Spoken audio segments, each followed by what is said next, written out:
My name is Ginny, also known as 2/3 Lotus, everywhere on the internet. This clip is part of my series, The Poets of Twitch, where I analyze my viewers' writing live on stream. Nothing has been edited out, so you're seeing this exactly as streamed with all of the imperfections and tangents that come with being live. If you want to catch me live or want more information, check out the description. Otherwise, enjoy some excellent writing. Here's the poem. I'm like finally here. Finally doing it. That was quite the diversion. And now there's like a leaf blower going outside. This is by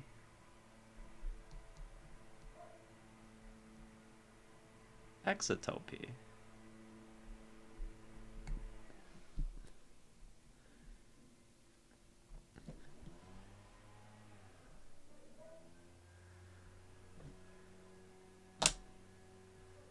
Marooned Again. Oh wait, Marooned Again's not the title though, it's the first line. Although it could be the title. Okay, an untitled poem by Exotopy. We're gonna read it twice first, since you're new. This allows us to hear the whole thing multiple times, and then we'll start talking about it, breaking it down, doing analysis, and then feedback if you want it. Marooned Again. Underwater boat lumps over the sunk ship, slowly buzzing outside down trees over a swarm of bees. Lost my keys in the swamp. The water's out and about, hovering over the glider. Wandering clouds over the highway, didn't see a rider. Not blind enough, though he could not see, lost his ears, it's been years. Down in a hat smiles, now he's overhead, hitting me over and over again. Ominous glimmer open a black binding box, see people yelling.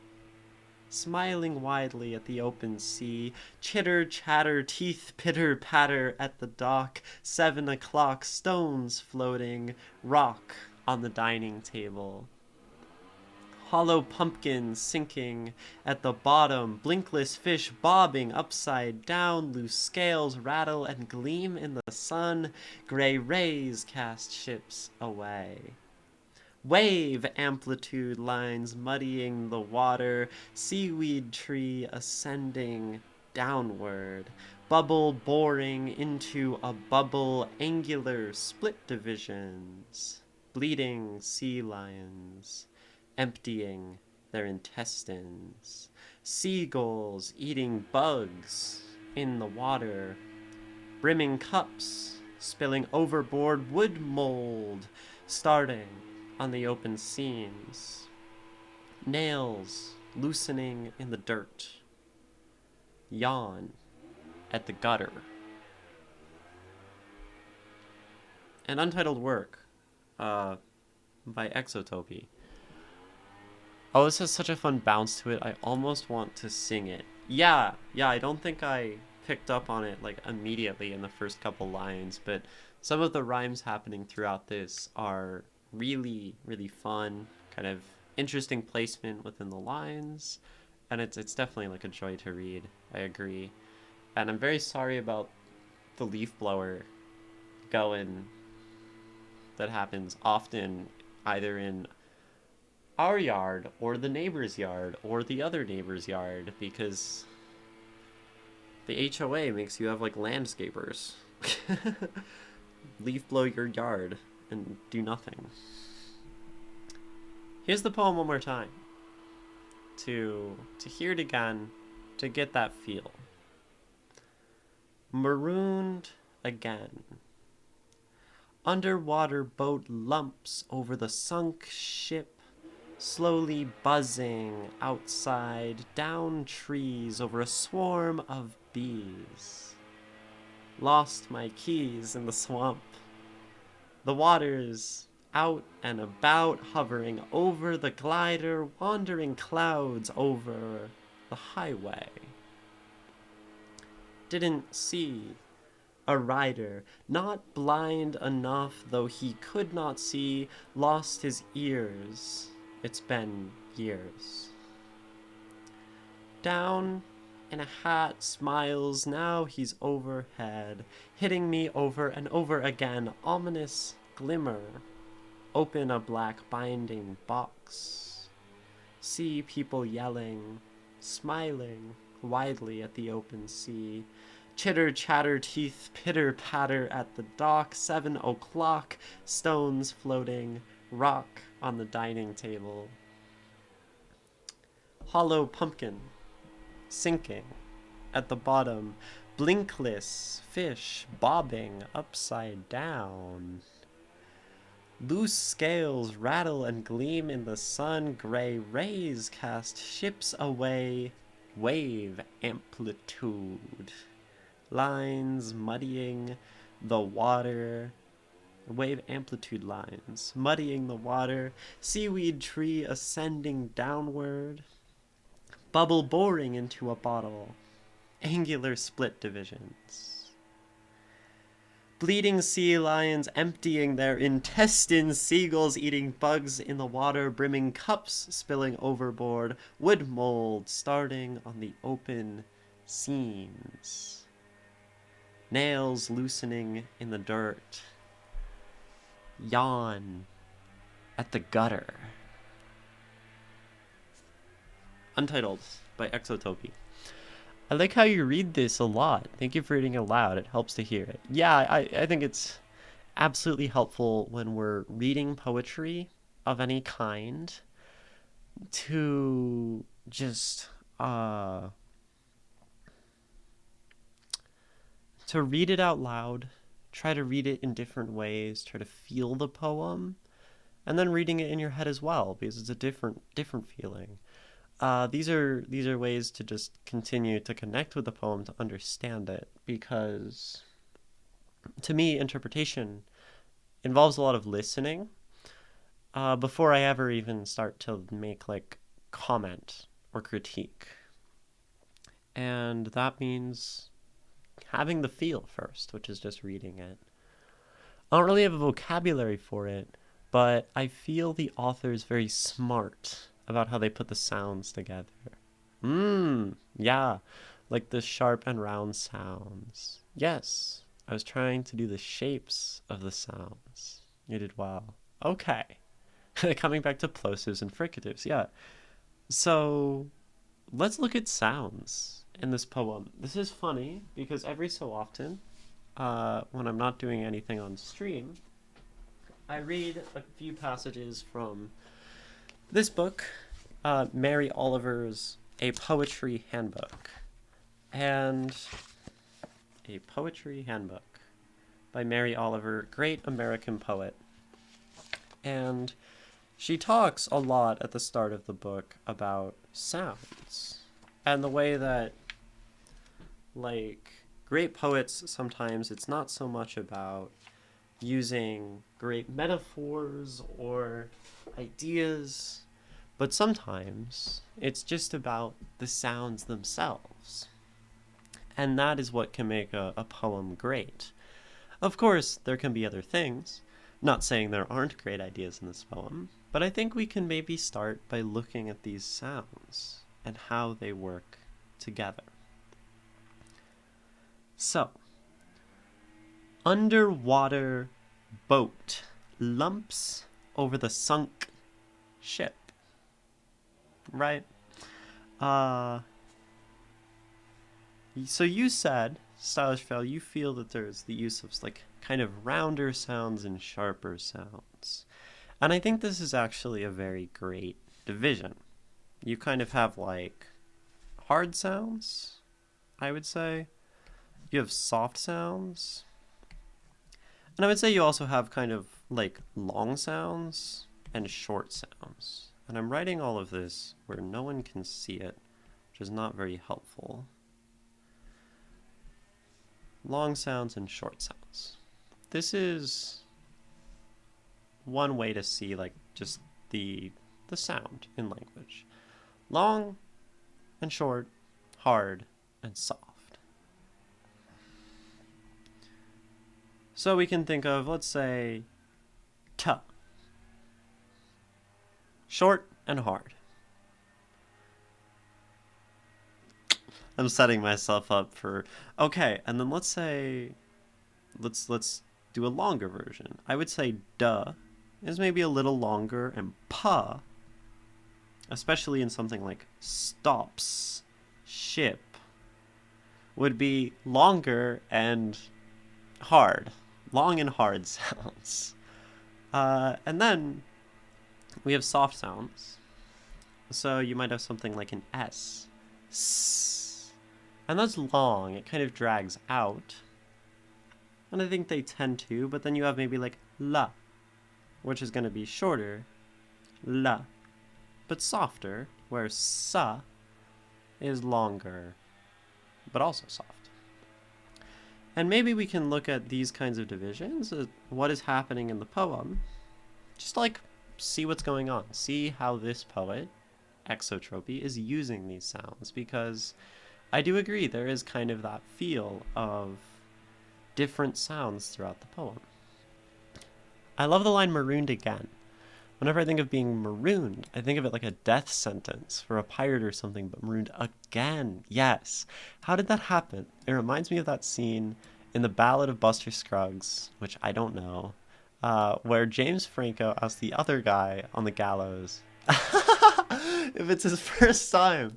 Oh, that's great. There's a sort of nonchalance to the impending doom. Super awesome. Yeah. So I'll just underline this now, or circle it, or point an arrow at it, or all of the above for again. Thank you for pointing that out. All of this feedback means so much to me. Oh, Exotopy, we're going to be doing this for a while. That's the great thing about this channel. So, if we're looking at this first thing, under water, you have this kind of like hard, soft, soft. Kind of soft, underwater, right? That's kind of interesting. Yeah, only on word 2. But yeah, even we can start with marooned. And again, G is maybe a harder sound, but this is mostly kind of like a softer line.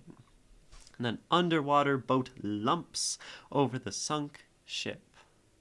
And I think like lumps as a word just has this so much feeling to it. It lumps over something. Lump. It has motion, and there's a feeling of weight to lumps over a sunk ship. And rhyming here definitely, I think, reinforces this sound. Lump and sunk. They both have weight. Do y'all know about boba and kiki? No, I don't. So then that makes this kind of like a harder, more like weighted, plodding, bump, bump, bump kind of line. Slowly, even slowly, as a word evokes that kind of length, slowly, buzzing outside down trees over a swarm of bees. And the cool thing is you have also like alliteration. You use this throughout the poem, and an important thing to recognize is that alliteration does not have to be at just the start of words. You know, people say, she sells seashells by seashore, right? S. This does not have to be what alliteration is. It can be slowly buzzing, and even buzzing is almost like that S sound. So it's happening in almost every word. Slowly buzzing outside down trees over a swarm of bees. Gives a connection to this line.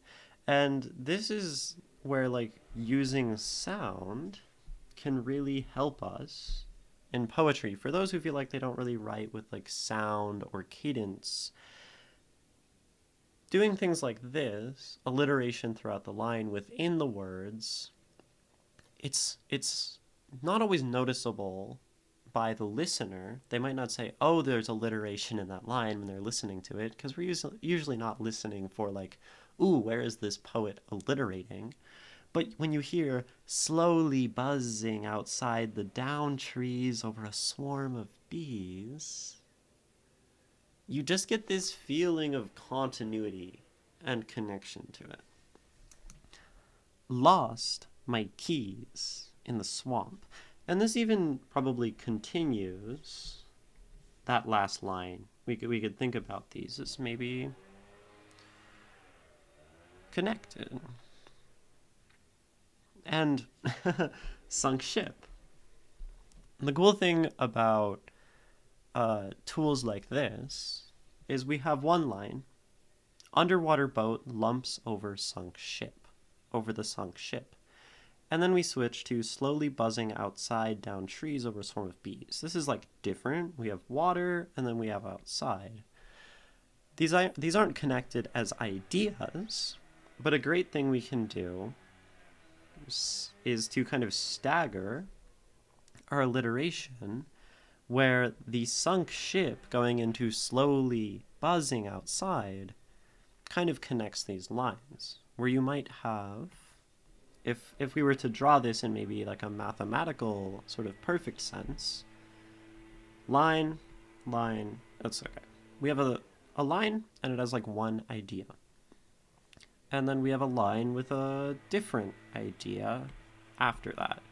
Do those look like different colors on screen? Not really. A line with a different idea. And then I'm just going to alternate different idea, different idea. And sometimes this can make the poem a little bit, I don't know. The color really doesn't come through very well on the screen. It's kind of sad. That's what happens when you film a screen. But they're different. So you go back and forth, back and forth. And then let's say we use sound, and we have like an alliteration that starts here and goes like this far, and then to here. These are like attached to the line, right? Alliteration in that part, alliteration through here, alliteration here. And then we like jump to a different alliteration, and it happens like that, and then maybe into the following line. You get this thing where like the broken up ideas, because of this like staggered alliteration, end up being connected through sound, even if they are not connected through meaning. And these are like some of the big things we play with in poetry. There's probably some most important things, right? We have the sound itself, we have meaning, we have structure. This could be like rhyme, which is maybe more like verse, kind of associated with sound, right? And sound is kind of associated with meaning, and meaning is associated with structure. But when we use all these things in a sort of cohesive manner, it makes the poem like something we would say flows. So in that regard, this is doing like really well so far. Marooned Again. Underwater boat lumps over the sunk ship. Slowly buzzing outside down trees over a swarm of bees, lost my keys in the swamp. The water's out and about, hovering over the glider. We do it here. There are so many little iterations of this where out, oh, ow, oh, oh. And that's like kind of this part connected sonically. Out, about, hovering over the glider, wandering clouds over the highway. And then it goes into a different thing. Highway. even kind of, but rider blind. A little group of alliteration.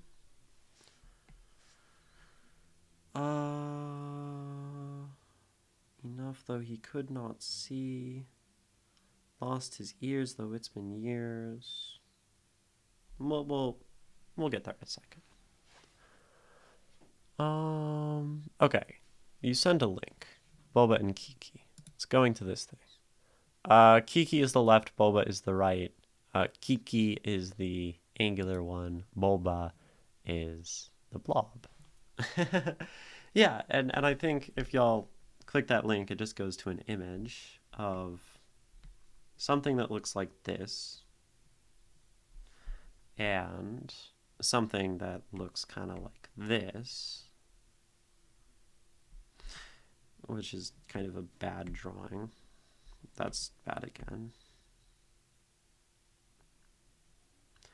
And it's which one is called Boba, which one is called Kiki, right? And this one goes Kiki. This one goes Boba. That makes sense. Did you speak this? I think so, or at least I vocalized it in my head. It's part of a set of poems where I was trying to really focus on the shapes of the words. I think each of them had a different sort of shape combination. Oh, this is very interesting. You have a link to it. People can definitely go look at those on your own time. Definitely go look at the blog. Oh, this is exciting. That's cool. I'll have to check that out. Go look at the blog. Go follow the blog. Go get blog updates from Exotopy. Hi, Ginny and chat. Hope you have a peaceful day. I think I am. I think I am having a peaceful day. We're talking about sounds right now. And continuing in this poem, we even kind of jump back to that open O, which we do here with the ow and o box, even overhead. And that's a cool thing. Maybe, does this end? But, so, it's fun because these, I think my favorite thing is when we take these sounds and have them in some way connect things that are meaningfully connected as an actual interpretation. I actually haven't really read any of these words yet because I'm mostly looking at sounds. And I guess mostly vowels so far. No, but then we do it again. Smiling widely. Oh, maybe it's L's here. Yelling, people yelling, smiling widely. Black binding box. The cool thing is that they're very nested, but you see this happening throughout, and this doesn't really happen by accident. And these things help the sound of a poem a lot, and that's probably why Stylish Fail, you immediately got this impression of I want to sing this poem. It just sounds right. Chitter chatter, pitter patter. Black binding box is alliteration on the B's. Old clock, stones, floating rock. So we have a couple K's. And then we do O. Hollow, bottom, bobbing. These O's go for a while. Down. And the fun thing is, we don't even need to use the exact sound to give the impression of this connection. I find that O and ow and oo, as in this, all are in this same sound of being round.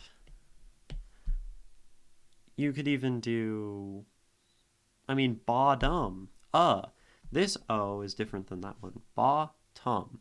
Ow, aw, oh, ooh. We don't actually have the same sound happening that much.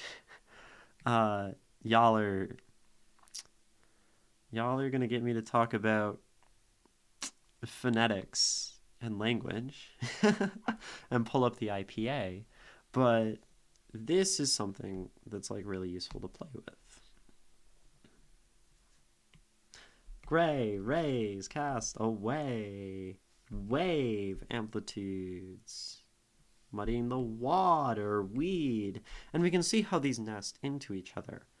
As a ray, gray ray away wave is ending, it overlaps. There's elision, this is a great word, with wave, water, weed, word. So they have this overlap. This is sort of what I was talking about earlier, but this is a concept called elision, which is very useful as a poet.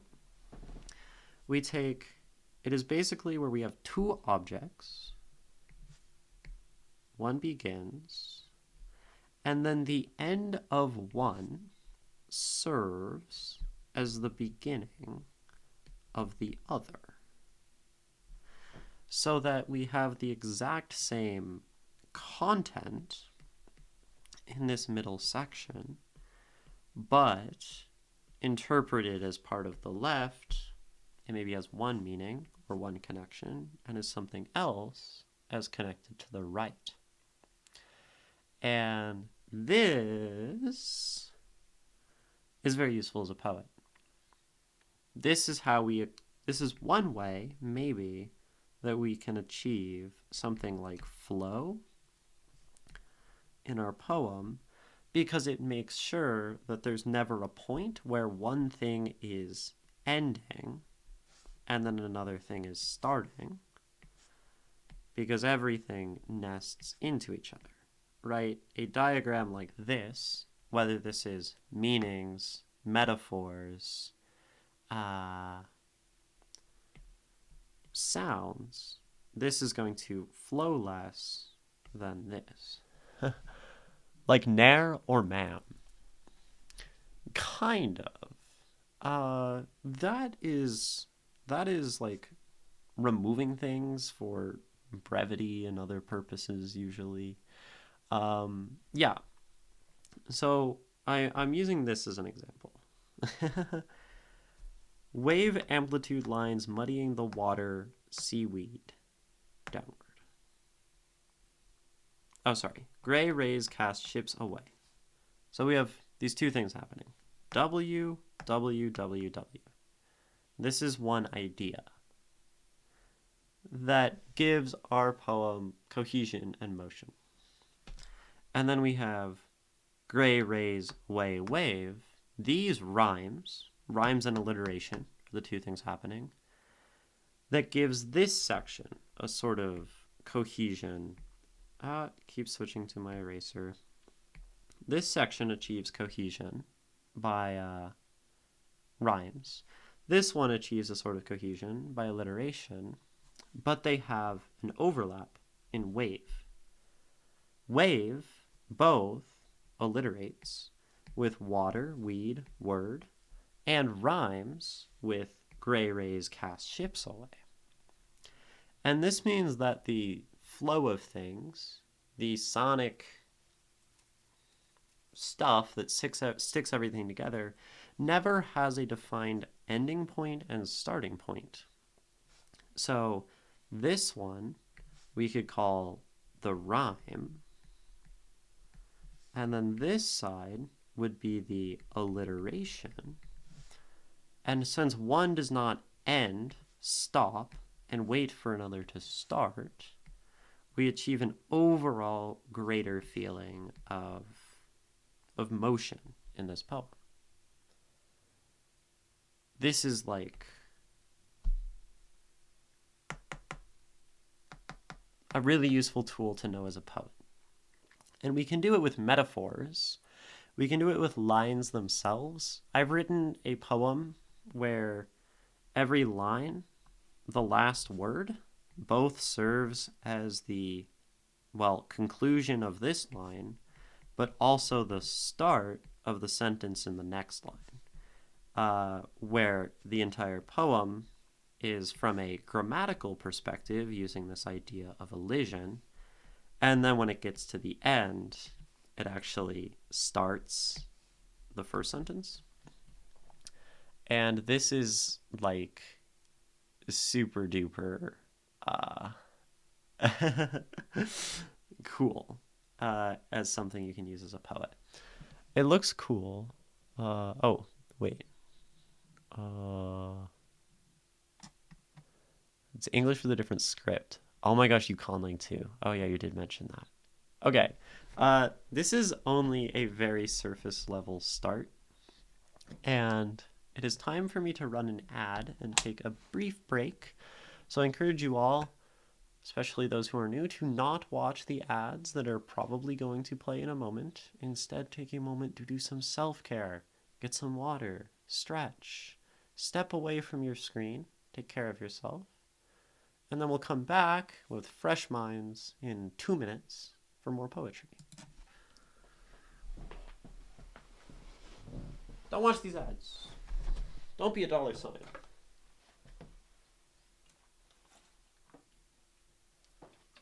Subscribing gets you nothing on this channel because nothing happens during the ad breaks.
Huh? Who's that? Ginny? The poet of Twitch? Back? Before the end of the ad break, though. Interesting.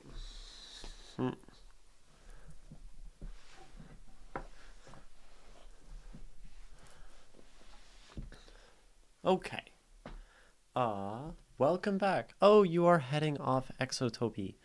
Okay, well, the rest of this will be posted on the YouTube, and since you came from the YouTube, you will be able to watch it.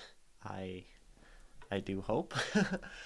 The YouTube videos take a while to come out after they go up on stream. I think there's probably 10 videos right now I need to upload that are going to come out day by day. And then this one will be after that. So it'll be on YouTube eventually. And also, the VOD goes up on Twitch immediately. So you can watch it afterward, like as soon as the stream is over. But if you want to see it on YouTube, it takes a while for me to actually get it uploaded. Also, welcome back. I'm still Ginny, still the poet of Twitch. And, guys, I'm sorry. My mom is calling me. I must go. Really hope I can watch later. Enjoy this. Thank you. Yeah, and we'll still be reading it. You will be able to see it later. And you're from California. Sick. Cool. Awesome. Exciting. We're going to read this again, because I haven't even touched this poem, I feel like. Marooned Again. Underwater boat lumps over the sunk ship, slowly buzzing outside. Down trees over a swarm of bees, lost my keys in the swamp. The waters out and about, hovering over the glider, wandering clouds over the highway. I didn't see a rider, not blind enough.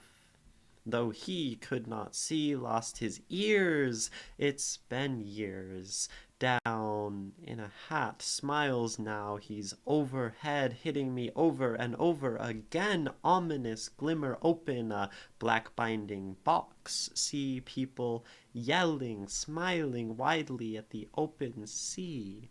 Chitter, chatter, teeth pitter patter at the dock. 7 o'clock, stones floating, rock on the dining table.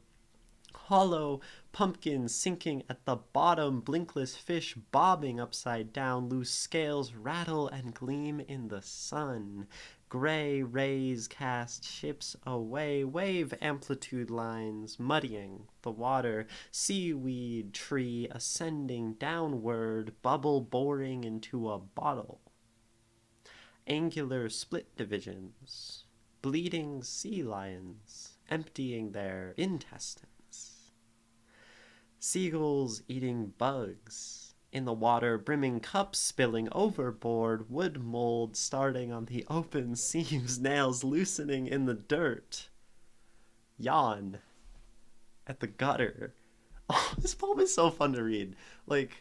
Not often does the sound of a poem just make me smile. Because I still have no idea what this is saying. I haven't even begun to think about this poem interpretation wise, but it just goes bim bim bim bim bim in a sonic way. And I don't think I've done this.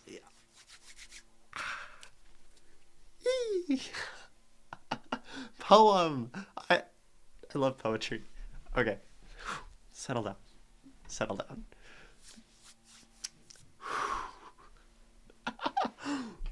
This is such a cool poem. Stajfell, this is such a cool surprise. Yeah, that's awesome. That's why we like new people. They show us new things. We learn from them. Let's go into more sound. It's so throughout. It's so pervasive. It's so cool.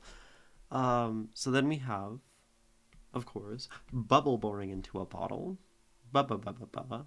Which overlaps with a sort of oh, ooh, ah, ah. I want to make noises. And then it goes into la, li, lie, li, ol. So you have this happening. And then it's crazy. I missed some. Bleeding sea lions emptying their intestines. C. There's another one. E. E. E. E. E. Brimming cup spilling in. Okay, that's another one. Eating. It's so dense. It is so dense with these things. And then even sometimes it's not one letter or sound. Imme, il-e. This sort of it's like waves going da da da da da da da. And then you have ing ing ing going through this. Ing ing ing ing. Wood mold on open, oosening. It's also fun to say sounds. Sounds are so fun. Oh, this is so cool. And then there's S's here at the end too. Starting on the seams, nails loosening. Yawn at the gutter. Does this connect? like, there's sort of a feeling that yawn at the gutter just happens at the end, which is really cool. I mean, you sort of have like nails loosening in the dirt, but like yawn at the gutter. It doesn't. I guess you have like at the dirt gutter. So I guess T is the last one. But it's also a very sharp sound. And we don't have a lot of sharp sounds throughout the poem. So this is what we were talking about. Kiki boba. A lot of these are boba kind of sounds. S, z, o, oo, ah, I. These are like kind of longer. A lot of them are like the vowel sounds that we're using. And we do have the occasional cutting in chitter chatter, teeth pitter patter. But this, like, it has this feeling of motion and water, and it there's a character to these sounds. I quite enjoy this poem, but I haven't been paying attention because I was writing. Yeah, now I'm just making sounds and kind of yelling at a poem. I think your stream is, I mean, is it? It's in focus. I don't know. Yawn at the gutter is very visually striking to me, which stands out because I don't see that directness in other lines. That too. That line's really interesting to end the poem. Poet of the Dole. Hello, I'm back. Had a mental breakdown and needed to recover. Well, welcome back. Glad to have you, and I'm glad you are on the other side of the mental breakdown. Yes, we all have them. I've had them on stream. And glad you're here. Glad you are well, more so. Or well-er than you were. There has to be more things going on in this poem. Marooned Again. Underwater lumps. Okay, so you have nasals here. Marooned Again. Underwater lumps. Sunk. Okay, it's time to talk about phonology. I cannot avoid it. Where is my IPA chart? I don't even know if it's here. We can just look at my conlang. It's fine. Oh, because it's this one. This is the International Phonetic Alphabet, and it is a very useful tool. Not really. It's actually kind of useless. I would avoid thinking too much about this, but it shows us some interesting things. Very interesting things. So, we have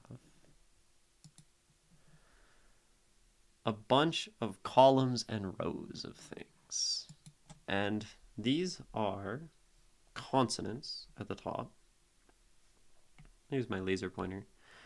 These are consonants. And they are categorized into different things along the grid. So, basically the top is how these sounds are made in the mouth, or like where they are made in the mouth. And the bottom or the side is the way that they are made. Where and how. So plosives are things that stop.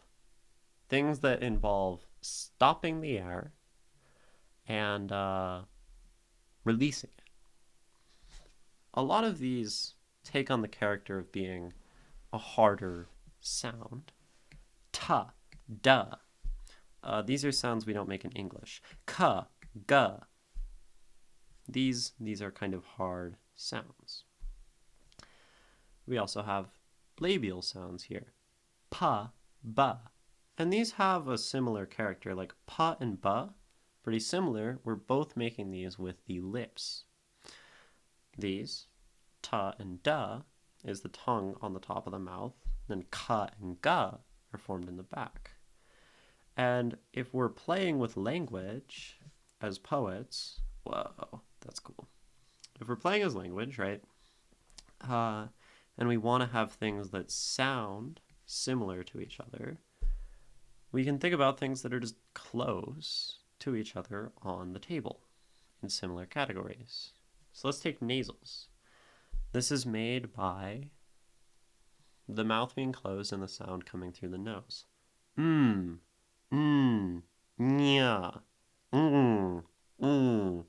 That's like these sounds. And all of these have a very similar character, and if we were to use those in the poem, we kind of do that. Trills. And this like continues on. Fricatives. This is fa, va, the, sa, za. And these are all similar, and what do you know? They're all like next to each other. Ha is way over here, but it's still a fricative, and we can feel how that's similar. It's more useful to look at one of these with like English sounds, but this is like helpful regardless. So, Ginny, how do tones in tonal language fit in here? Yep, we'll get there. So we also have vowels. And vowels are very important in language. And they are arranged in this different sort of grid that is over here on the side. And they have different versions, but closed to open, front to back. And like, we look at this, we have E, E, and I here. E, E, I. E, E, I. And when we put all these pretty close to each other in a poem, we're going to get a similar sound. Down here, we have, let's see, A, A, A, I think. A, A, A. No. A. A, A, That's what those are. And, like back here, oo, o, ooh, o. And that's what we hear in this poem when we say kind of out and about, hovering over clouds, over ominous open, o'clock stones floating on bottom, hollow bobbing down loose.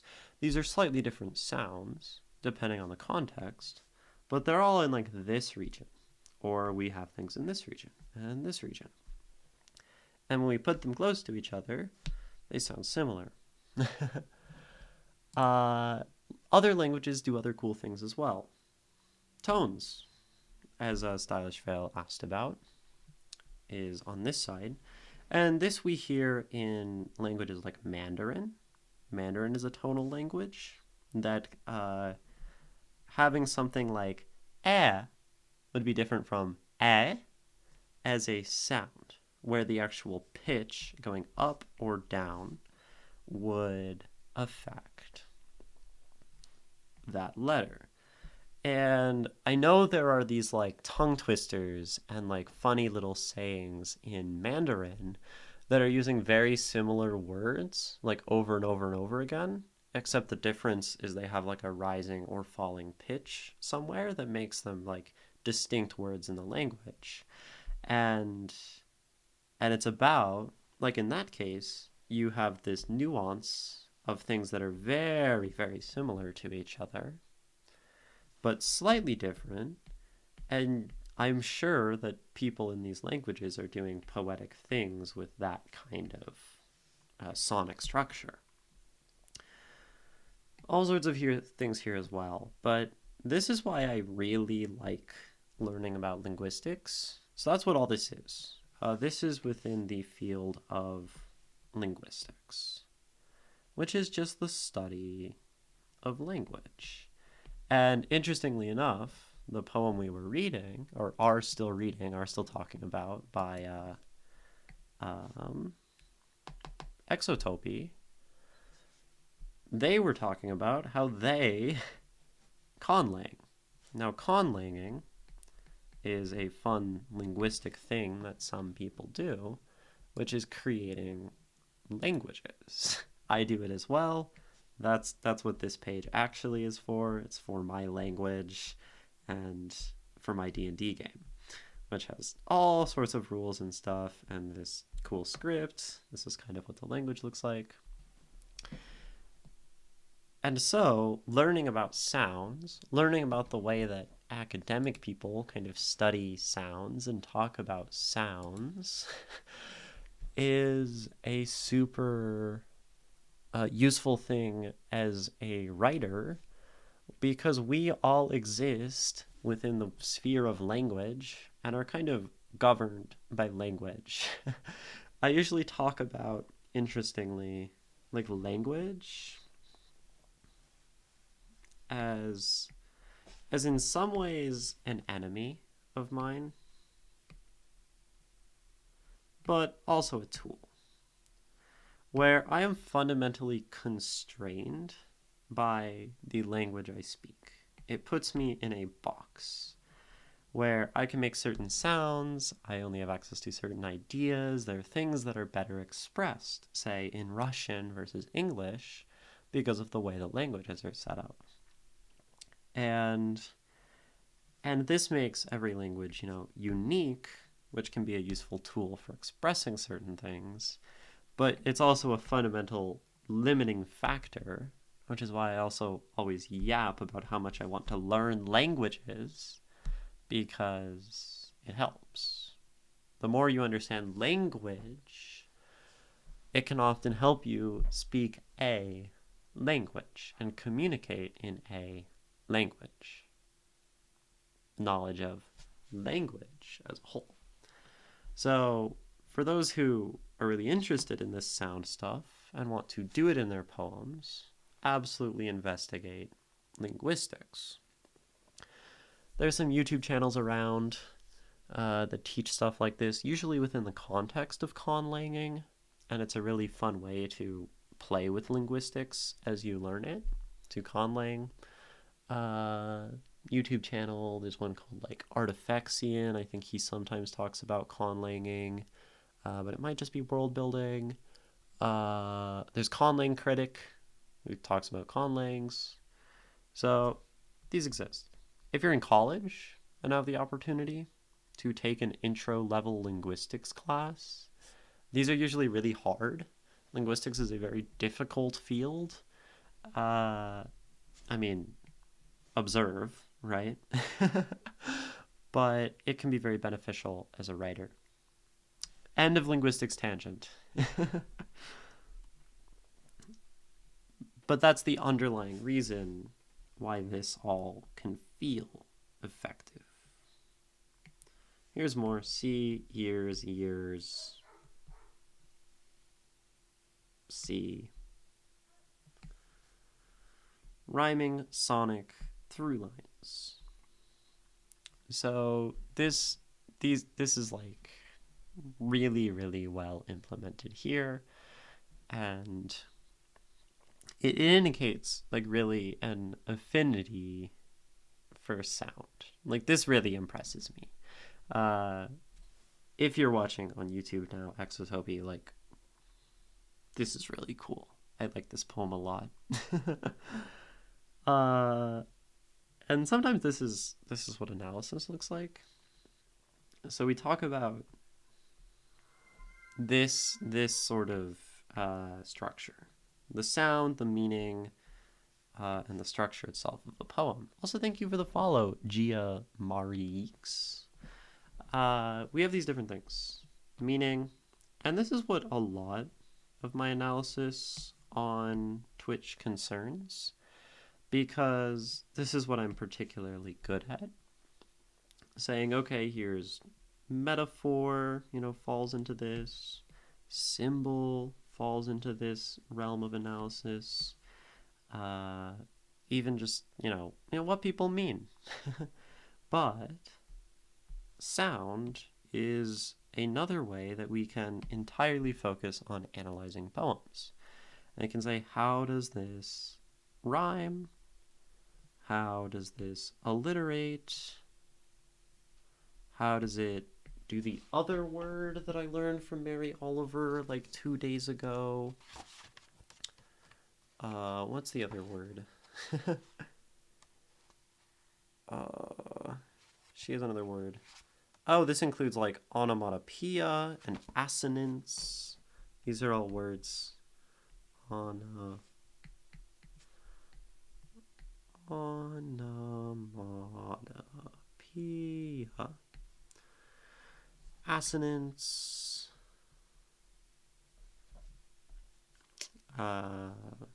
Stress. So this could be iamb versus trochy. That kind of thing. That's sound. And something that I do kind of want to get better at on this channel is having a more even split of analyzing meaning and sound.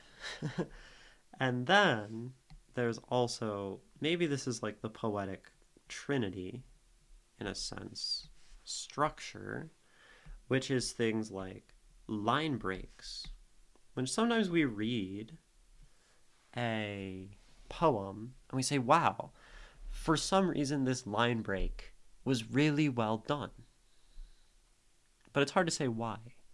Bukowski's really good at it. I feel like we find ourselves saying this a lot reading someone like Bukowski.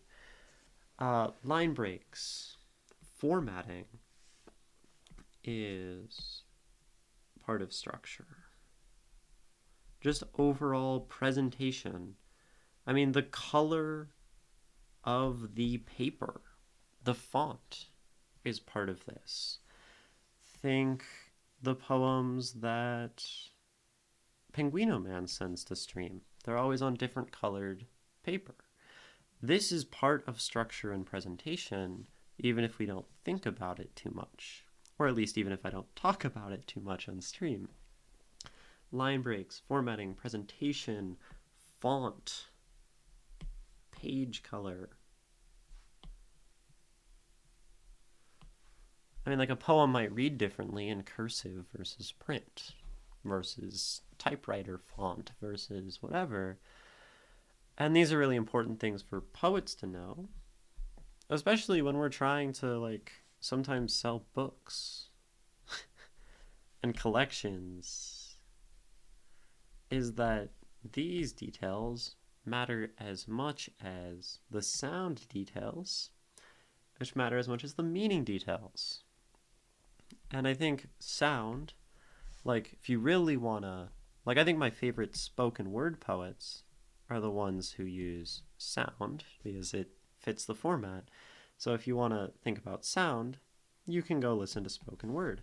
Meaning, oftentimes, is great for kind of classical poets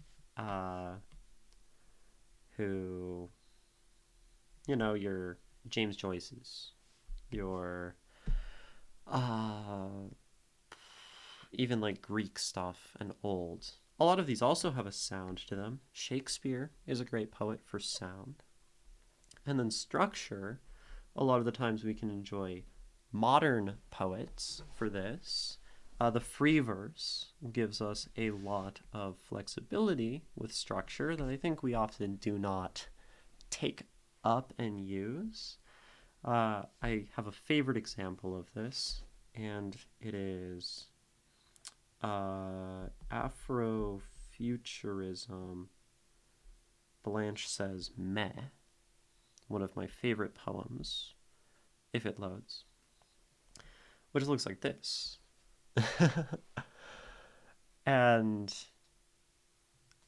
the presentation, the structure, the fonts, the angles, the putting certain things in a square, the redacted things have an impact on this poem. This poem also has a recording that goes with it. I would encourage you all to check this out. Afrofuturism, Blanche Says Meh by Douglas Kearney. These are all examples. Remember the visual poem I sent? Bohm Paukaslag. Yes, I remember that as well. And it has a very, very same feeling to that as well. That was, let me close this, Bohm this one, which looks like that. This is the poem. I think should be visible on screen. Let me move it over, or we can zoom in. That's the poem, which is like entirely different from what you might see just on like a page of Shakespeare. So, and this really gives us a lot of feeling. So yeah, there are pillars of poetry, and it is as we come to master meaning, and then, or not in any particular order, but master meaning along with sound, along with structure, that I think we become really well-rounded poets, really often amazing poets. Of course, there are amazing poets who really just use meaning. There are amazing poets who just use sound. There are amazing poets who just use structure. Talk about Bukowski a lot. Bukowski does not use sound, I would say. You can listen to Bukowski reading his poems, and he sounds like, I am reading a poem. I am saying the next line. And there is a certain like point maybe to him performing like that, but it's not interesting and dynamic in the way that others are. But his meaning, his structure is often great. Some people hate Bukowski, that's fine. Shakespeare, I mean, sound and meaning, does like certain structural things in the nature of the sonnet, but oftentimes a lot of these older classical forms don't allow for wild structural breaks, which means Shakespeare maybe falls more into like meaning plus sound. And his sound is great. So we can look at poets as combinations of these things as well. It appears to be about a loud concert, but turns into general collapse of society. To cliff note the cliff notes of the poem. That's really cool. So then I guess as an analyst, spending a lot of time sometimes with sound can be really important and valuable, and that's why this analysis so far feels very, very different, because we haven't talked about the meaning at all. We've talked about sounds. So I think it's time that we talk about meaning. Go back into the normal poetic wheelhouse of myself in this channel and say, but what does this mean? So, very early pointed out by Matthew Di Loretto, I think, was that Marooned Again is very interesting. We have the idea of marooned being stranded, being a death sentence for a sailor, for a pirate. So to happen again is this sort of paradoxical beginning. We begin in a space of death. Death and perhaps repeated death. Maybe. It could mean other things, but that's one idea. Underwater boat lumps over the sunk ship. Okay, so we have the ocean. This is all likely symbol, metaphor. And we have lots of associations with like the bottom of the ocean. This is all, a sunk ship. This is very like derelict, broken, abandoned, deserted. It's cold. It is dark. It is forgotten. Dangerous, perhaps. As we have, at the bottom of the sea, this ship sticking out. Boat at the bottom of the sea. Probably has all sorts of like seaweed and stuff on it, whatever. But regardless, this is the image that we are creating.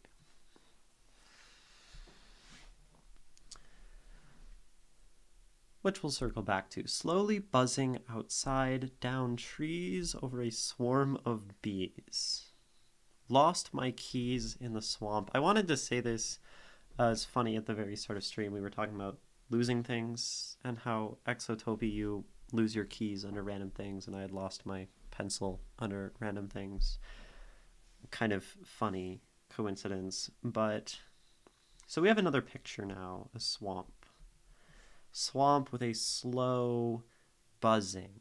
I really like this. Anyone who's been in a swamp or a swampy region, or even just like seen videos, you have this constant like drone, and the air is like muggy and hot, and everything is just kind of lethargic feeling. Just zzz, and it's hot, and the sun is beating down, and it's humid. Swarm of bees. That's like what this line is giving me the impression of. Slowly buzzing outside down trees, over a swarm of bees. Lost my keys in the swamp.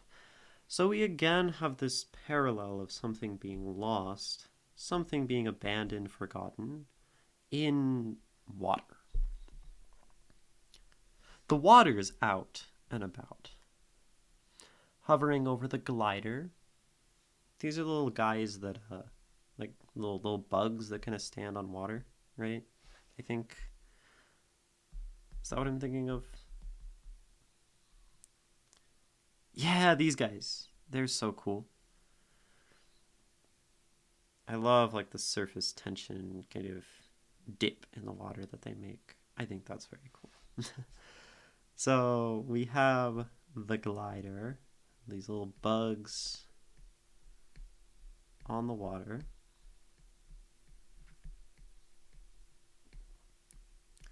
Again, giving this impression of swamp, water, whatever. Wandering clouds over the highway, didn't see a rider. So we have a highway without a rider. Again, this feeling of like it's abandoned.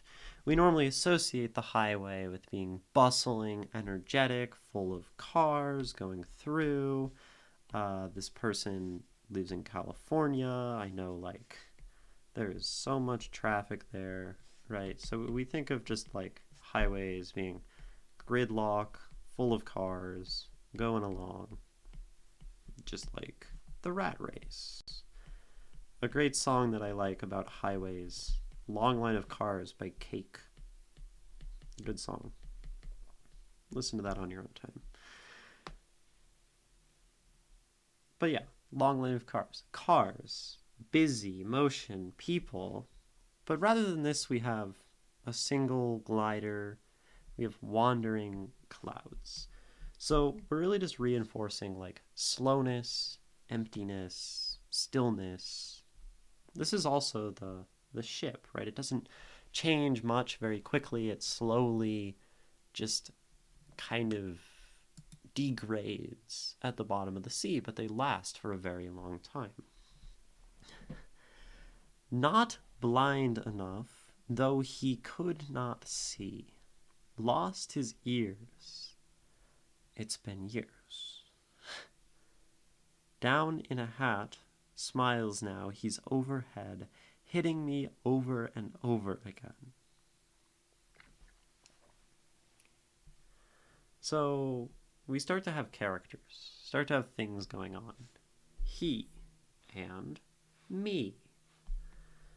So we have at least like a subject and another person.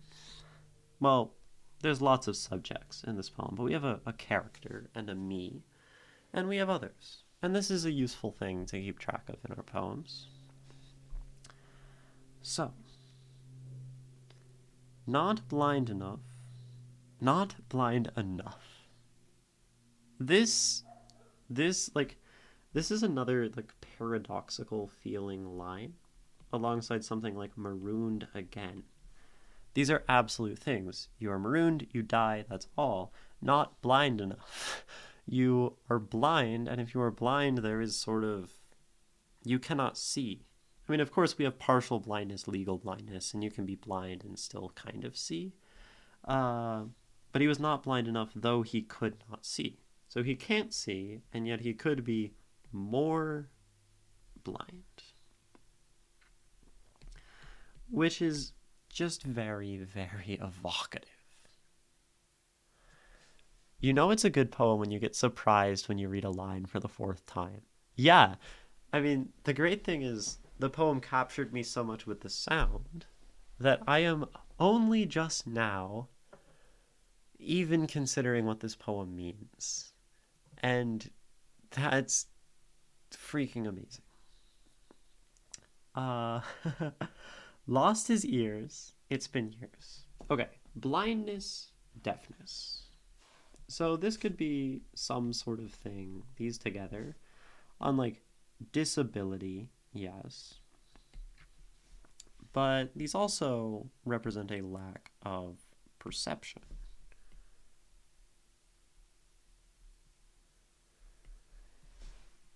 And now we have blindness, things being lost, sunken and stranded at the bottom of the sea, didn't see a rider. So I feel like these pieces are sort of coming together to say something about vision, about not vision, but perceiving, about understanding the world. Maybe. Lost his ears, it's been years. Down in a hat. Smiles now, he's overhead. Hitting me over and over again. So we have a guy in a hat, or a metaphorical guy in a hat. He's got a hat on of some kind. And, hitting this person. Not sure immediately what this means, but this man feels important. To bring into a character to a scene of absolute kind of nothingness, emptiness, slowness, and then to have this person action, hitting, it gives this impression of them being deeply important to the poem. He's overhead, hitting me over and over again.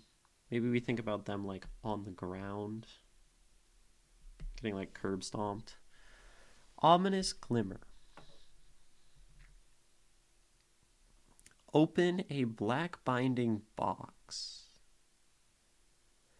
See people yelling, smiling widely at the open sea. So suddenly we take a very sharp turn in the poem, meaning-wise. Because there's people. There's people, there's activity.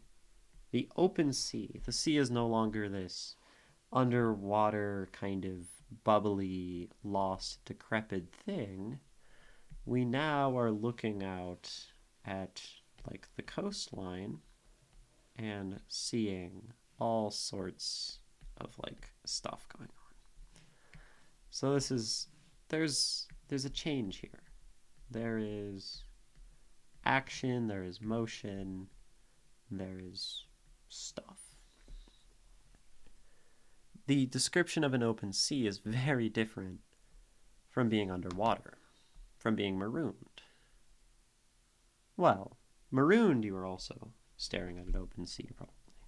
But you have chitter, chatter, teeth, pitter, patter at the dock. Again, action, and also an interesting like sonic change. These sharp sounds, chitter, chatter, teeth, pitter, patter. Dock. 7 o'clock. Now there's time instead of this timeless, slow swampiness. There's like a life going on. We can think about this kind of like a highway, or like the idea of the highway, which, you know, before did not have cars, did not have action, did not have this societal motion. And now it does. So there's a sort of division happening. And then in between the original scene and the new one, we have this man and his hitting of the subject. And then we have more. But I am going to run an ad and take a little break to reset the mind and appease the gods of Twitch that govern my stream. But I'll be back shortly. Ah, Siri, don't talk to me. I need to turn that off. I'll be right back.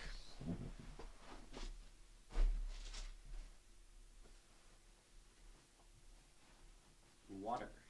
I've not had enough water today, that's for sure.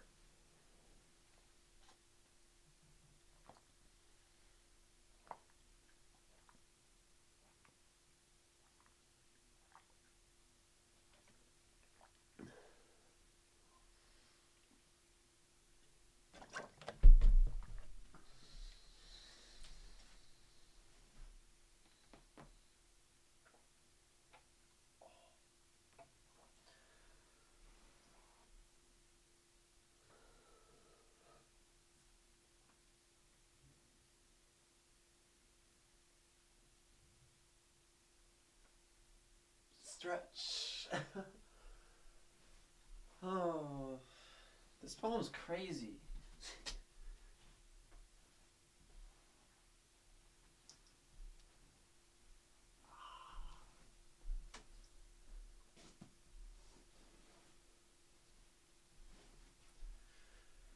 Stretching, standing up, taking a break from things is very good for the mind. Oh my gosh, what is happening? Oh, Stylish Fella, you gifted a sub? That's so amazing. Thank you, Stylish Fella. Thank you for the gift sub. And Poe the Dole got it, which is awesome. That I I appreciate it so much. Kind of like the whole getting money from stream thing still just baffles me so much, right? It's like I'm doing this thing, I'm doing my art, and I don't know, it just kind of breaks my brain to have people monetarily support it. So thank you so much, Stylish. And you're just sitting here busy typing? Yeah. Now you gotta keep showing up for the next month. I certainly wouldn't be opposed to you being around a bunch. You get like 1.5 times channel points for being a subscriber. It's very useful for those point redeems. How many channel points do you have, Stylish Phil? I'm curious because you were here so much. Or maybe it's like a weird little multiplier on them. It's kind of funny. Oh no, manipulation. Yeah. Also, welcome back, everyone, from the break. I'm still Ginny, still the poet of Twitch, still Two-Thirds Lotus. You have 32,000. That's insane. I gotta have like a 100k redeem. That's like something just for you to save up for. It can be like I had like 4 times that. Wait, that's insane. I didn't know that. We're gonna read the poem again though in its entirety. In 100k, that's crazy. I appreciate it. That just like shows how much you're on my stream. It's awesome. Marooned Again. Underwater boat lumps over the sunk ship slowly buzzing outside. Down trees over a swarm of bees. Lost my keys in the swamp. The waters out and about, hovering over the glider, wandering clouds over the highway. Didn't see a rider. Not blind enough, though he could not see, lost his ears. It's been years, down in a hat, smiles, now he's overhead, hitting me over and over again, ominous glimmer, open a black binding box. See people yelling, smiling widely at the open sea. Chitter chatter, teeth pitter patter at the dock, 7 o'clock, stones floating, rock on the dining table. Oh, it's so good. This poem's insane. Hollow pumpkins sinking at the bottom, blinkless fish bobbing upside down, loose scales rattle and gleam in the sun, gray rays cast ships away, wave, amplitude lines, muddying the water, seaweed tree ascending downward, bubble boring into a bottle, angular split divisions, bleeding sea lions, emptying their intestines, seagulls eating bugs in the water, brimming cups spilling overboard, wood mold starting on the open seams, nails loosening in the dirt, yawn at the gutter.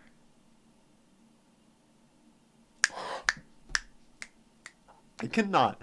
This poem is insane. It reminds me of the witch's chant in Macbeth. Yeah, you have like toil, trouble, cauldron, bubble, bobbing, bubbling. Uh, it's not often like that I can't keep myself from smiling and exclaiming in the middle of reading. And I try to read it in like a straight sort of just like correct way, but this poem is so freaking fun, and also like starting to put together the things happening meaning wise underneath, or at least an interpretation that I am coming to, and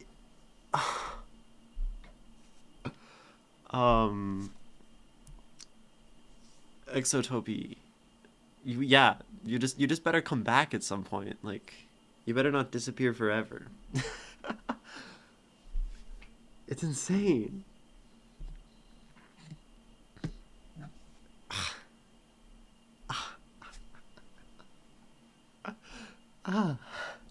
Okay. We were here though. We were at chitter chatter, teeth pitter patter at the dock. 7 o'clock. Stones floating. Rock on the dining table. So we have a few things going on. First of all, I think we continue with things with like symbol and metaphor that launches us back into basically society. Society. We live in a society. 7 o'clock, dining table, the dock. It's so good. I can't. This poem is so good. And then stones floating is another one of these like paradoxical little statements that just happen in this poem. So Marooned Again, not blind enough, stones floating. All of these have a similar feel. And super, super cool. Rock on the dining table. These are just like broad thematic through lines happening. I'm going to keep going. Hollow pumpkin sinking at the bottom. Okay. So now we kind of take this quick turn back to the feelings and impressions of like the start of the poem. I didn't get into the poem, but I hear how you react to it, and that's enough for me to believe it's good. Well, don't believe something is good just because I think it is. I mean, I certainly present myself as like an authority here.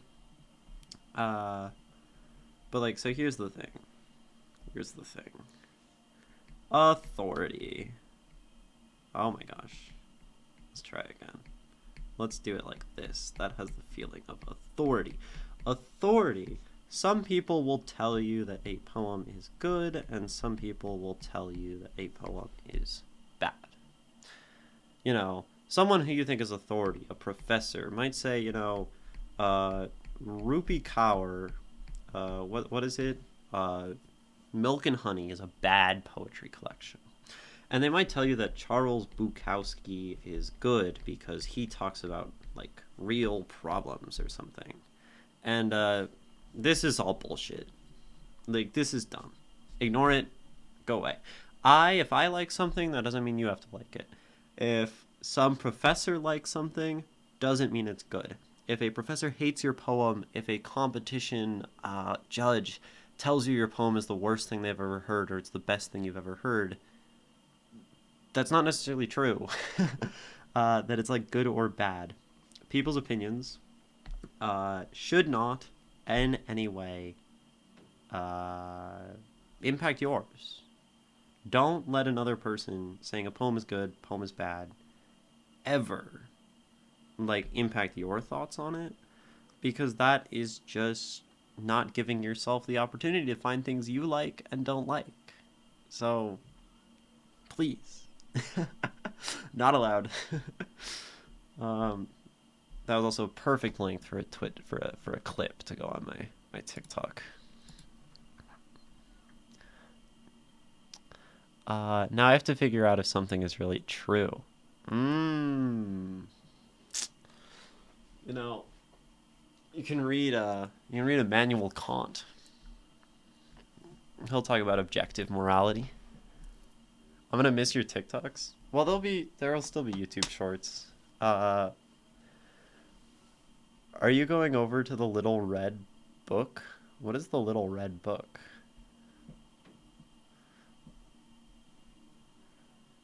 What is the Little Red Book?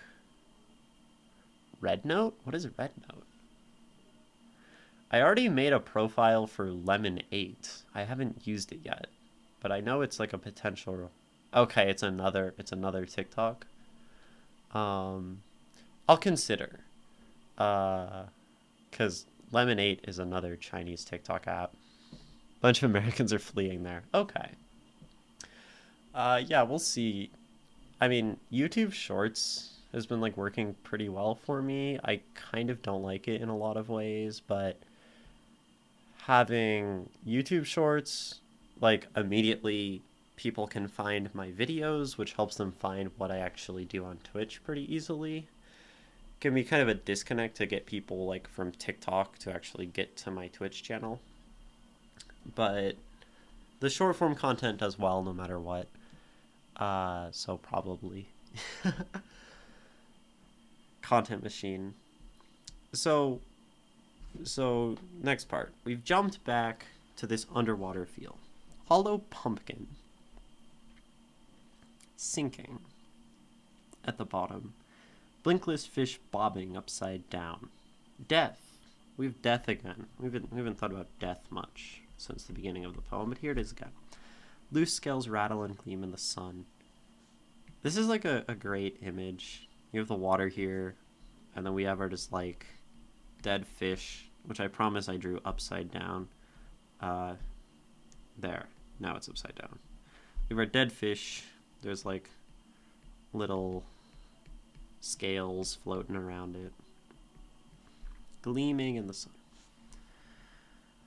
Gray rays cast ships away. Wave amplitude lines muddying the water. Seaweed tree ascending downward. Here's another random paradoxical line ascending downward. And we also have this like little mathematical sub-theme that comes up. Wave amplitudes and rays and like that kind of stuff. Angular. Even like the ascending. So that all happens, which is kind of cool that it just shows up. Bubble boring into a bottle. It's a cool image. Bleeding sea lions, more death, emptying their intestines. Seagulls eating bugs in the water. Brimming cups spilling overboard. wood mold starting on the open seams, nails loosening in the dirt. So these two have a sort of, like, I would say, like, symbolic, thematic, metaphorical connection to them, of, like, beginnings of things, but, like, the beginnings of things degrading, starting to get mold, the nails loosening a little bit, things just kind of breaking down. And then we have the decomposing fish, the scales scattered, the intestines spilling, the eating, the natural cycle of things. And then sunken ship, the miasma of a swamp. Kind of blurry. And this feels like one of the major kind of thematic through lines. The start and end have, to me, a discussion of, if I had to break this poem into sections. Here's the poem on a timeline. Let's do it this way. So, time. We start and we have this idea of mainly decomposition. This is in, and also water, the swamps, the sea, the boat, oldness, age. And then, this is like that much of the poem, we have a similar thing at the end. So this can just be like those similar colors, a repeat of that. And then between, we have this like guy, which is the blind dude.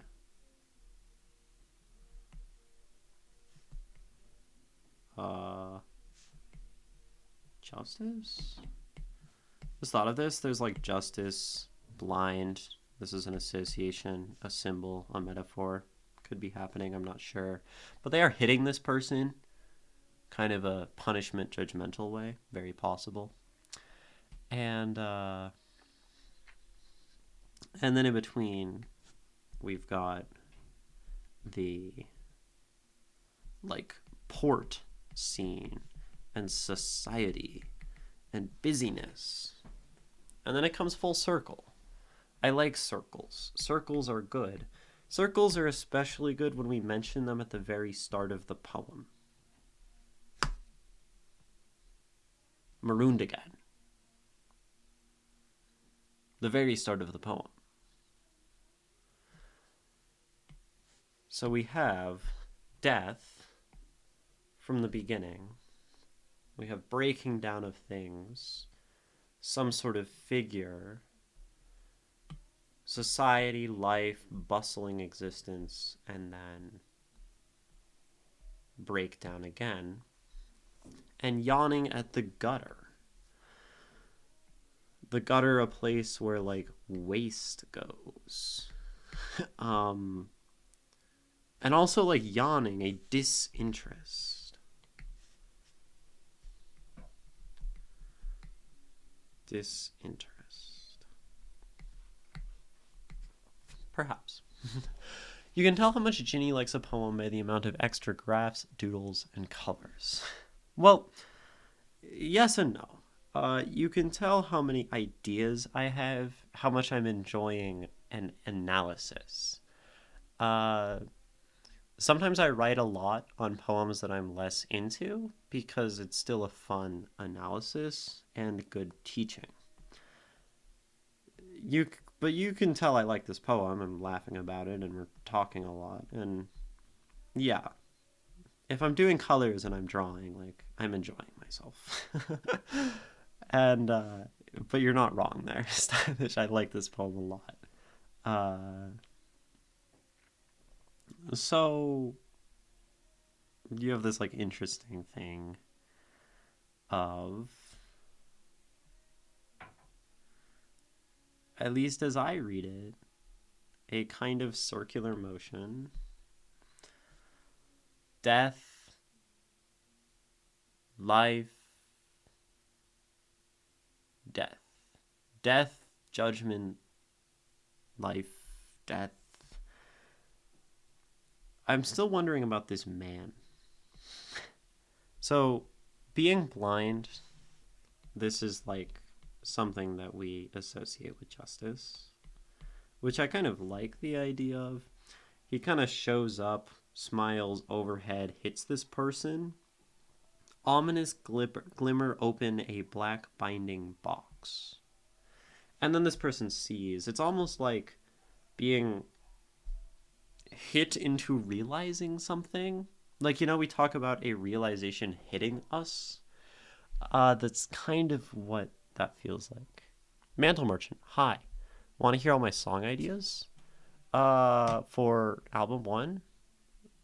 I might do your song later, like after this one, as poetry analysis. So if it can wait till then yeah. So now we can say this death, this decomposition. Is this a metaphor for something else entirely? This is like, there's so many directions this poem could go. I have no idea if my interpretation is anywhere near the like authorial intent, but I'm taking it the way I'm going to take it. I'm going to start with lost my keys in the swamp. So the keys are something kind of practical, something needed. A very important item. And, losing the keys indicates a sort of, I don't know, not being very organized, perhaps. This is something that would happen if we're losing our keys. Just a sort of mental fog, perhaps. A mental fog, along with the swamp and the miasma, as I've said already. An emptiness. Underwater. Water, sad, stuckness. I lost my keys in the swamp sounds almost absurd. It does. The whole poem sounds absurd, and it's great. But let's say this poem is a metaphor for the mind or the self. This is an option. And these are usually like safe bets, because we like to write about ourselves. Marooned again. Dying again in some way, but a way that we can die multiple times. Underwater, forgotten mental haze, a sort of mental struggle.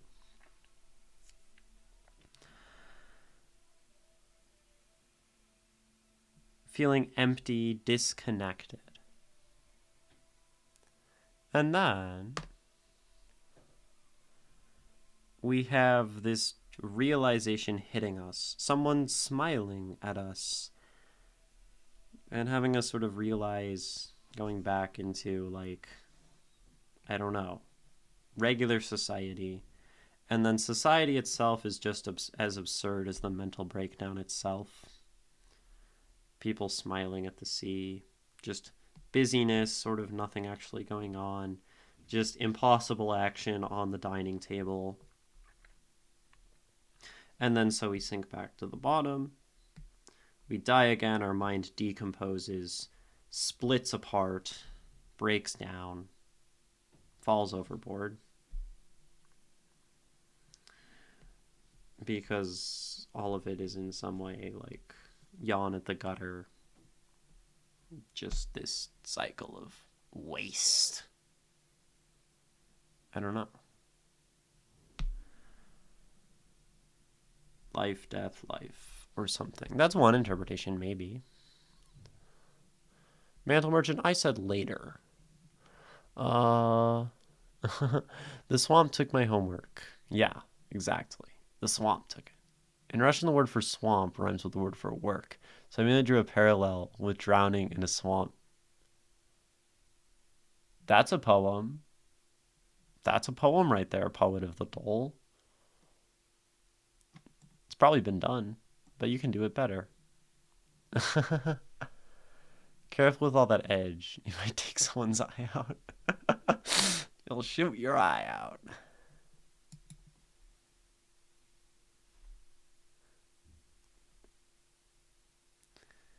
Yeah, Mantle Merchant is Poyo because Poyo likes to change their username a lot. Uh, because I don't know why. My village is translated as gross because it used to be a swamp. I think that's freaking awesome. So, uh, you could think about this as like, these sort of transformations of self, death, coming to learning, enlightenment, change, maybe is a meaning of the poem. It could be talking about society and, society is all these like temporary things in motion that eventually comes to break down, just all reflected in the gutters and the waste that we pour into the sewers in the street or something. Uh, those are sort of the two big interpretations that I think are what's like come to me.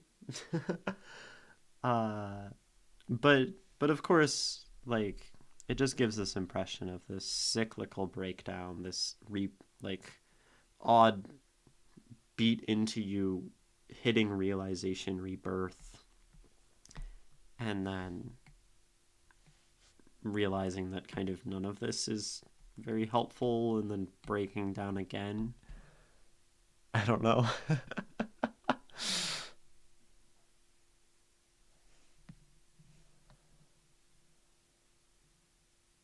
Poet of the Doll is from Russia. Uh, yeah, I don't know. I guess that's my analysis. Like, I don't know if I can say what I think this poem is about. Mantle Merchant's from Ireland. Like, I don't actually know if I know what this poem's about at all. But it gives impressions, it gives feelings. Particularly in, like, these paradoxes.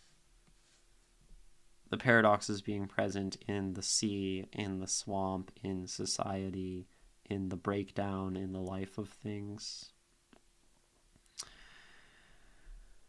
I like it.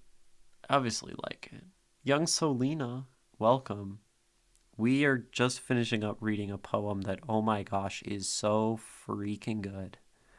Uh, and like, maybe this is something that happens in our trinity of meaning, sound, and structure. Is I think this poem has incredible sound. And I also don't think a poem can be like 100% on all of these, or if it is, it's very, very difficult. And I think just the nature of writing a sound, and you said this, you wanted to write a sound that was mostly about, or a poem that was mostly about sound. And so in focusing on this, you've lost a little bit of like clarity and meaning. And that's like okay. Uh, and then like structure, I mean like, the poem is written, I don't find anything like incredibly amazing here. But that's what I was saying earlier. Like a poem doesn't have to do all of these things to be like amazing. This is one of the coolest sonic poems I've had the pleasure of reading on this channel. And so does it matter that I can't quite figure out what it means? Absolutely not. um You're watching a K-drama. Nice, young Solina. I listened to that musician you recommended, that artist. It was Meaningful Stone. I listened to A Call from My Dream. It was a very nice album. I just kind of put it on, looped it a few times. I might have fallen asleep listening to it because it's so like chill. I really enjoyed it. And welcome in, young Selena. I think you asked how I'm doing. I'm doing really well. This poem is awesome. I'm having a great time on stream today. So there's that. Check out Jeweler by Poros Before Swine. Yes, I remember that being in one of your submissions. Telling me to. I maybe after stream today I will. So I don't forget about it. And then I'll follow up. You wrote your thoughts. That's awesome. I would love to hear at some point, not immediately. Do y'all have any questions, particularly those who've been around for the duration of this poem, about this poem? Uh, I mean, like we talked a lot, and we also talked a little. Like I feel like there are so many more things I could say about this poem, and this is like the best place to be left in an analysis is be like, I'm done with this one for now, but I actually genuinely want to come back to it. And it is poets like Mary Oliver that make me read something and say, I feel like I want to come back to it. And that's like pretty rare for me. Like I think I've in a way gotten very proficient at the 2 hour analysis. And so I feel kind of finished. But this one doesn't feel finished. You loved it. The nesting. Yeah, the nesting. So this is elision. And I think this is something that's an interesting thing to practice as a poet. Very useful. Mantle Merchant, you were doomed first. Yes, you're definitely the first one in chat today. I think if this screen was a painting, you'd sell it for like 3K. So you know what the idea is? If nobody submits cover art, or nobody submits cover art that I actually want to be a cover of the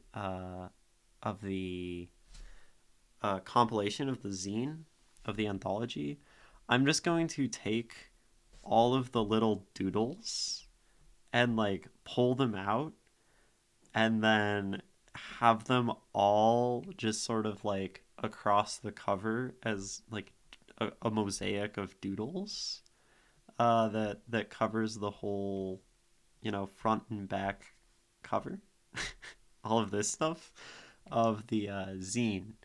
And then maybe, I'm not sure, but if things get accepted into the zine, they might on the page, kind of in like a low opacity, like gray background, have like some of the random doodles from stream on the pages, just to make the pages look a little more interesting and have something else going on. I think that'd be very fun. What nails am I gonna paint what color am I gonna paint my nails, Poet of the Dole? Maybe put the annotated version next to it. It could be fun. It would be crazy to have the actual annotated versions in the zine. Could be awesome.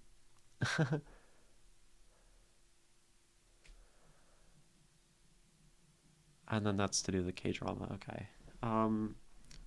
So it sounds like we don't have any questions other than like some well-deserved praise for this poem. Exotopy, if when you see this on YouTube, is so good. So good. Like, I loved this poem. Here it is.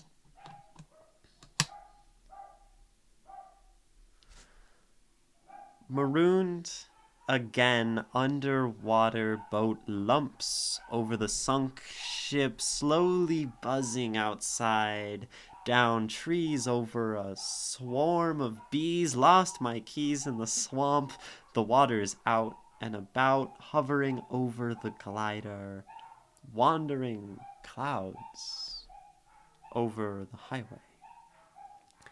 Didn't see a rider, not blind enough, though he could not see, lost his ears. It's been years, down in a hat, smiles now overhead, hitting me over and over again. Ominous glimmer, open a black binding box, see people yelling, smiling widely at the open sea, chitter chatter, teeth pitter patter at the dock.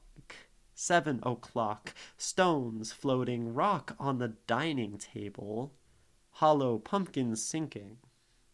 At the bottom, blinkless fish bobbing, upside down loose scales rattle and gleam in the sun. Gray rays cast ships away, wave amplitude lines muddying the water, seaweed tree ascending downward, bubble boring into a bottle, angular split divisions, bleeding sea lions emptying their intestines, seagulls eating bugs in the water, brimming cups spilling overboard, wood mold starting on the open seams, nails loosening in the dirt. Yawn at the gutter.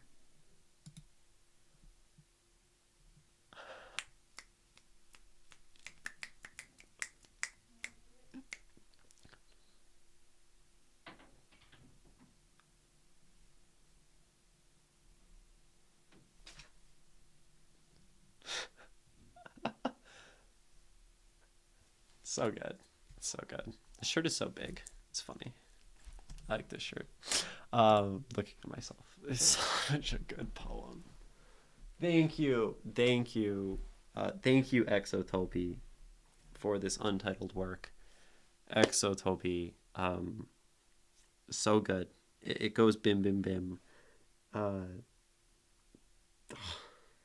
good. So good.